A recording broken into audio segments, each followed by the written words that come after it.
వీళ్ళిద్దరు చూసారు కదా అసలు వీళ్ళు ఇప్పుడే 25 వెళ్ళి 26 బర్త్డే వీళ్ళకు 25 ఏళ్ళు వెళ్ళి 26 మొన్ననే 26వ బర్త్డే చేసుకున్నారు వీళ్ళు. ఇంతటి నవ యువకులకి ముఖ్యమంత్రి గారు రాహుల్ గాంధీ గారు ఇద్దరు కలిసి వీళ్ళకి పదవులు కట్టబెట్టారు.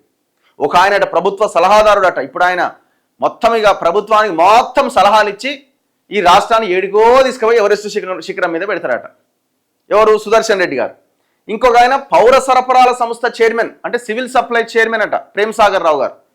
ఇప్పుడు ఇవన్నీ మనకి ఇస్తుంటారు కదా బియ్యం ఇవన్నీ మన రేషన్ ఇవన్నీ సివిల్ సప్లైస్. ఇక ఆయనే పోయి పంచుతారేమో నాకు తెలిసి మొత్తం రాష్ట్రం అంతా. ప్రేమ్ సాగర్ రావు గారు. ఎంత దుర్మార్గం అండి ఇది. వీళ్ళిద్దరు క్యాబినెట్ హోదా ఎందుకు ఇచ్చిరు వీళ్ళకి? వీళ్ళు మీరు మాకు పదవులు మంత్రి పదవి డిమాండ్ చేసిరు. వీళ్ళు మాకు మంత్రి పదవి ఇస్తారా పార్టీ నుంచి వెళ్ళిపోవాలన్నా, మంత్రి పదవి ఇస్తారా పార్టీ నుంచి వెళ్ళిపోవాలన్నా. వీళ్ళు వెళ్ళిపోయినా నష్టం ఏం లేదు కాంగ్రెస్ పార్టీకి ఒక రకంగా చెప్పాలంటే.